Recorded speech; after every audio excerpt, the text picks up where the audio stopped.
Hope you all are fine. तो हमने question number 21 तक डिस्कस किया था। तो यहाँ पे हमने देखा था कि इसका जो आंसर था वो K2 था। तो चलिए आगे डिस्कस करते हैं हम क्वेश्चंस को।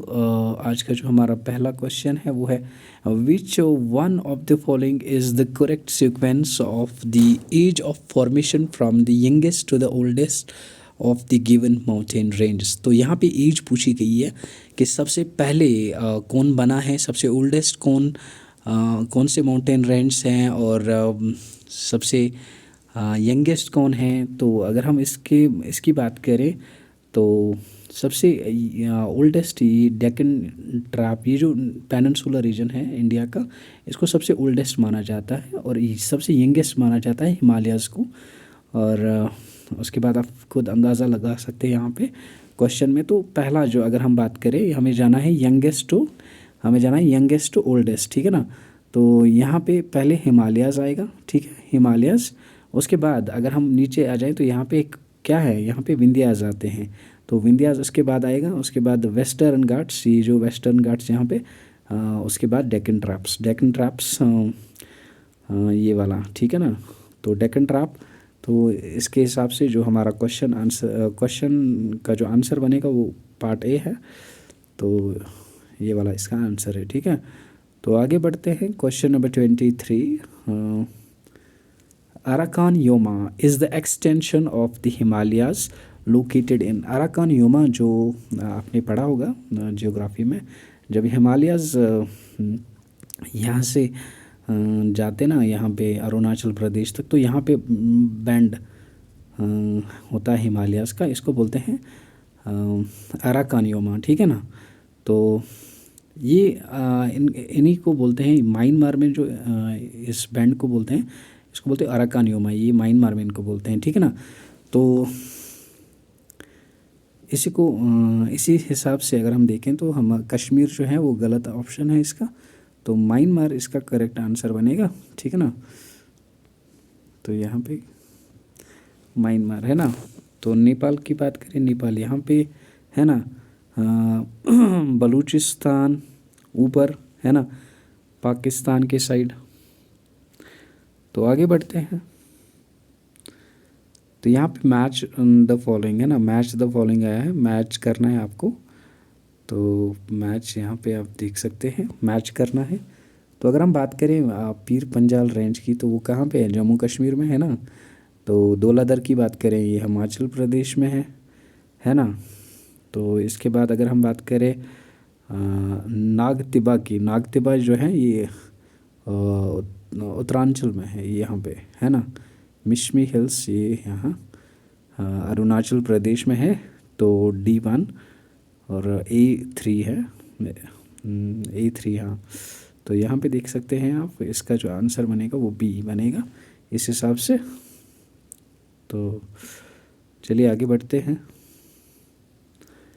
इसके बाद आया है question, the transport route connecting the Kashmir from Leh crosses the high mountain range at the. So यहाँ पे बोला कि जो ट्रांसपोर्ट रूट है जो कश्मीर को लेह से कनेक्ट करता है, तो वो कौन सा रूट है ना। तो पीर पंजाल पास तो नहीं है ना। तो काराकोरम, अगर हम काराकोरम पास की बात करें, ये भी नहीं है।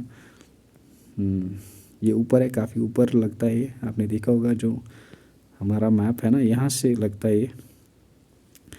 तो इसके बाद अगर हम बात करें बानीहाल पास, ये भी नहीं है, लेह से ये तो कनेक्ट नहीं करता है ना। और जोजिला पास इसका करेक्ट आंसर बनेगा। हालांकि जो इस बुक पे इसने आंसर मार्क किया है वो गलत है, और इसने बी काराकोरम पास रखा है इसका आंसर, बट ये गलत है। तो ये काफ़ी एग्ज़ाम्स में पूछा भी गया है पीछे, SSB एग्ज़ाम्स में भी इसको पूछा गया है 2-3 बार। तो इसका जो आंसर है वो है जोजिला, है ना, जोजिला पास, जो लेह को श्रीनगर से कनेक्ट करता है। तो आगे बढ़ते हैं क्वेश्चन नंबर 26 पे। विच one of the following mountains is not the part of eastern Ghats. तो इनमें से ईस्टर्न घाट्स का जो पार्ट है वो कौन सा नहीं है ना। तो वो पूछा है इसने। तो यहाँ पे अगर आप देखेंगे इस साइड वाला इसको बोलते हैं वेस्टर्न घाट्स, ये बोलते हैं इसको ईस्टर्न घाट्स, ठीक है ना। तो शिरॉय हिल्स की बात करें, ये ईस्टर्न घाट्स का पार्ट है। जाविदी हिल्स भी ईस्टर्न घाट्स का पार्ट है। नल्लामला हिल्स भी जो ईस्टर्न घाट्स का ही पार्ट है। लेकिन इल्लामलाई हिल्स जो है ये वेस्टर्न घाट्स का पार्ट है, ईस्टर्न घाट्स का नहीं है। तो इसीलिए आंसर यही बनेगा इल्लामलाई हिल्स। तो इल्लामलाई हिल्स को हम बोलते हैं कैडामम हिल्स भी। तो ये वेस्टर्न घाट्स में पाए जाते हैं। तो इसके बाद जो हमारा क्वेश्चन नंबर 27 है वो है Kodaikanal the famous hill station of South India is situated on. तो ये तमिलनाडु में है कोडाई कनाल हिल स्टेशन। तो इसको ये है हिल स्टेशन साउथ इंडिया का, और सिचुएटेड है पालनी हिल्स पे, सिचुएटेड है पालनी हिल्स पे। तो इसके बाद अगर हम बात करें क्वेश्चन नंबर 28 की, विच one of the following statement is not correct.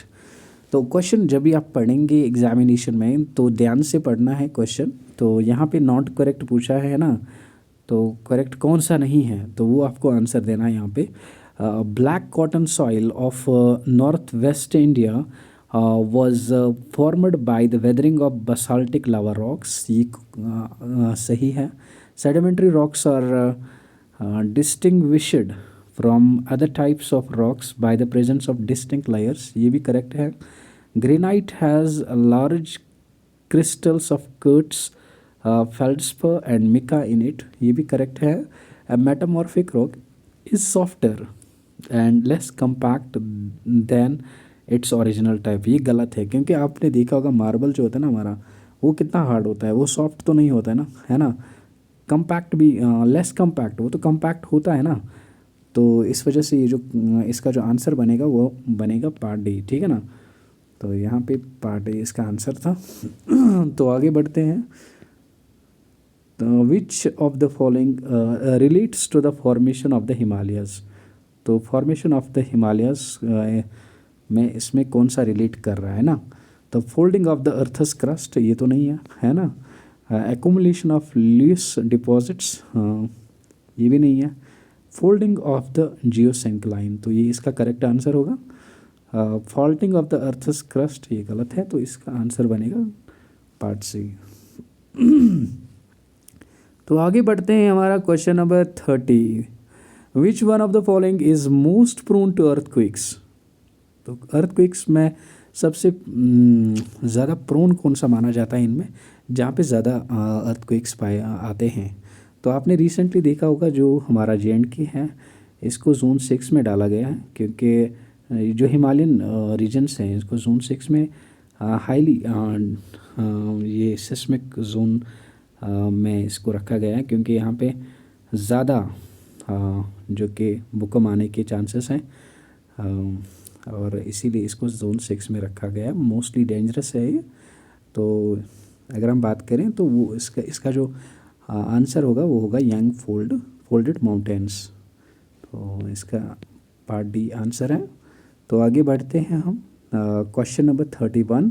The correct sequence of the different sections of the Himalayas in terms of their stretch in kilometre in the descending order is.